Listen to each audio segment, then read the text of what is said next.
Good morning, everyone. This is Nicole Ali. I hope everyone is doing well and staying safe out there. This video won't be too long. It is going to be about prostate cancer. I hope that you go to the link in the description box just to get more information. So, if you don't know, prostate cancer is a disease that develops in men in the prostate. It's more aggressive in African American men, Caribbean men, men of African descent, and could be due to environmental factors or genetic factors as well. So they have a antigen that they have used in the past and still use now to detect and diagnose prostate cancer called prostate specific antigen. And in this article, they talk about how they have this testing strip that gives a yellow light indicating your PSA is too high. But what they have gone through in discussing is, how effective PSA really is, because you have changes in PSA levels prior to and after surgery or any type of treatment that you receive from physicians and oncologists. So they have this chart here, this image, where they summarize this whole article. So I would suggest going to this.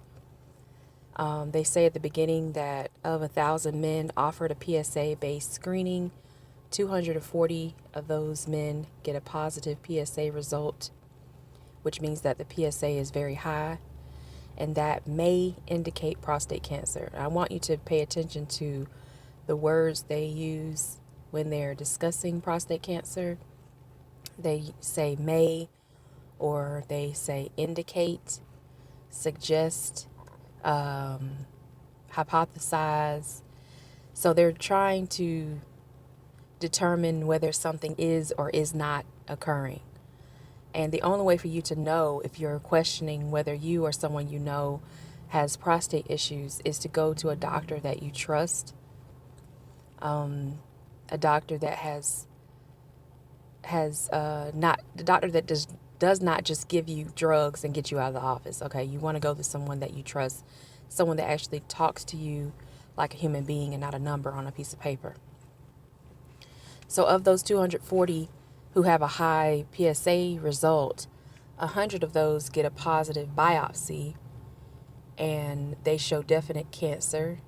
Then it comes down to 80 of them who choose surgery or radiation treatment. And the surgery, of course, will be removing the prostate, and the radiation will be irradiating your body to remove cancerous cells that are highly proliferating, which are cancer cells. So this is why it's important, of course, to speak with your physician and get a second opinion. That's not just a cliche. That really means something when you're dealing with cancer. I know people who are, dealing with symptoms, potential symptoms of prostate cancer. I knew one gentleman in particular who was dealing with symptoms that you would have with prostate cancer, which I'll get into in a minute. Come to find out, he only had a bladder infection. Okay, due to the proximity of the prostate and the bladder, it's adjacent to the bladder, that when the prostate starts to swell and get bigger and the cells start to grow within the prostate, it affects your ability to urinate. And he thought, okay, maybe I have prostate cancer. He was so afraid, and he just had a bladder infection. And he took a couple of, he did a lot of natural remedies. He was drinking, I think, muscadine grape skin extract juice. He was eating a lot of kale.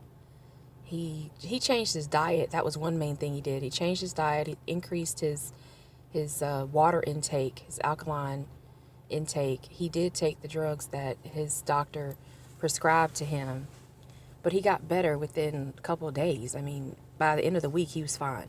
No issues. So he did not have prostate cancer. That still doesn't mean he's not at risk because he is African American, but he was not, and we can't think that this is just a disease that affects older gentlemen. It does affect younger men as well who were younger than 50.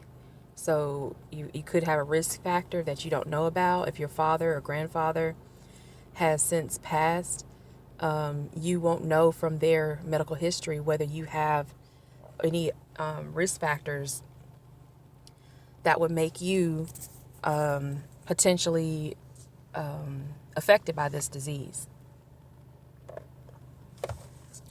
So you can go on and read the rest of this. They say that treatment could be immediate or it could occur after a period of active surveillance. You could have erectile dysfunction, urinary incontinence, and these occur after you have either ignored the symptoms or after surgery or radiation as well. So you have to be careful and aware of what is out there, what is offered to you if you're suspecting that you have prostate cancer. So let me try to do this again.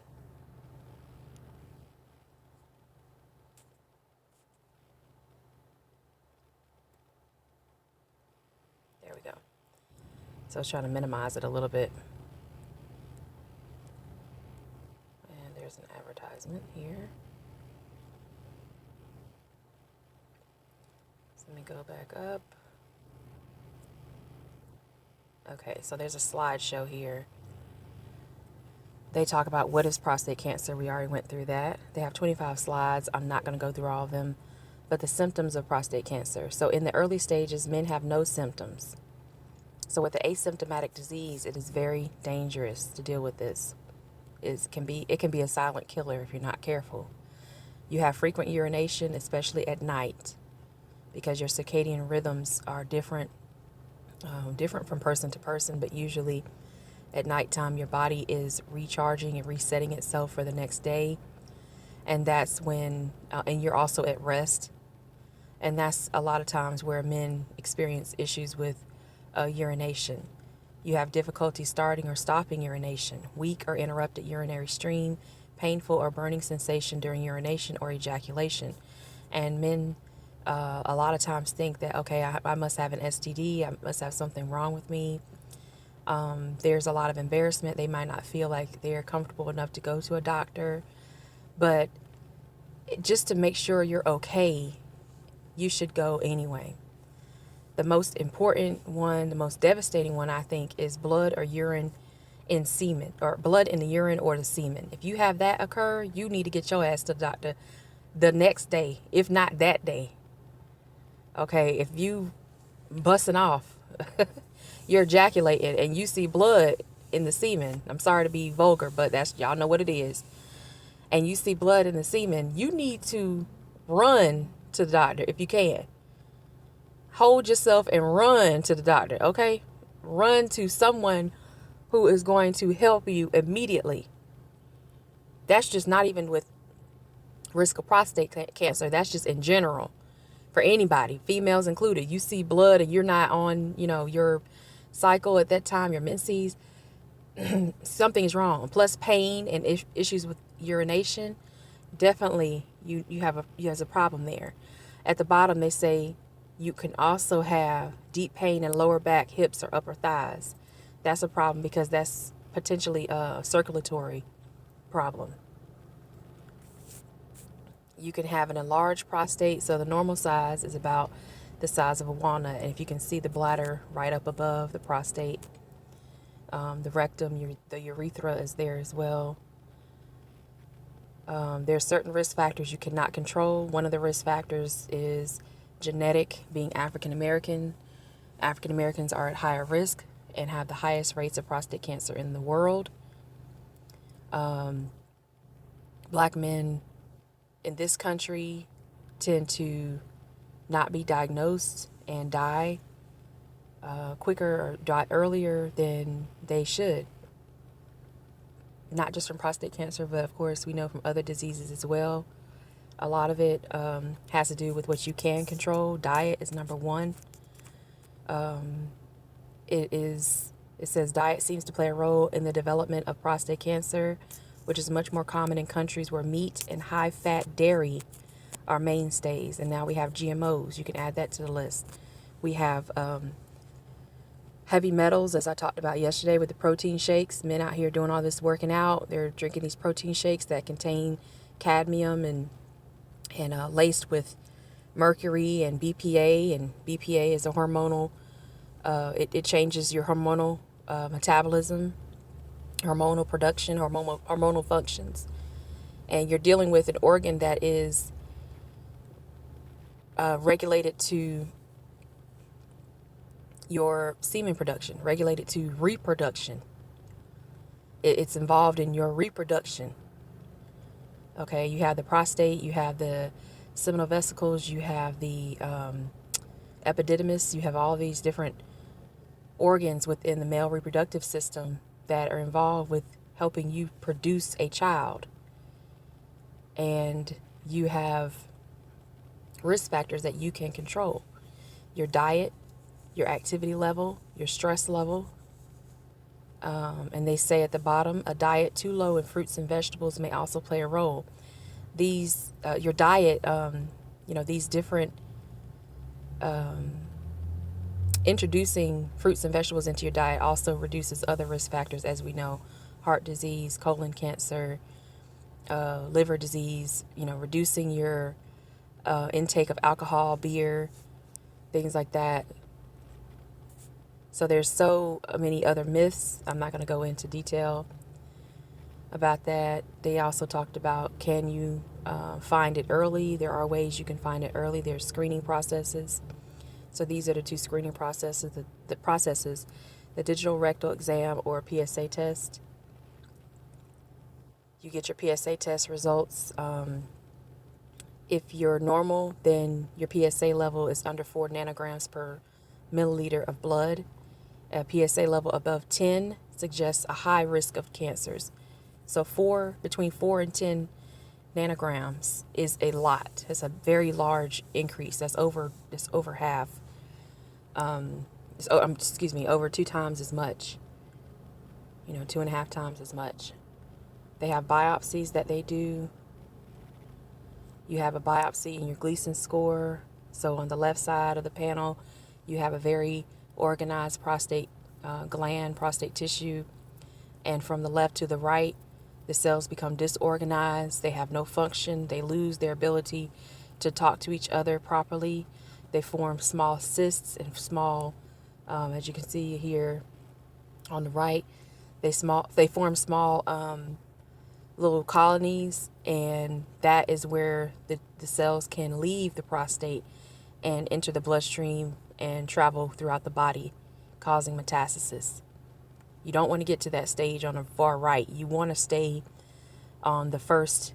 You want to keep it on the first panel, on the far left. As it progresses, that's what the cancer cells. This is just a drawing based on micrographs, but that's what happens to the prostate if left unchecked, if you have cancer.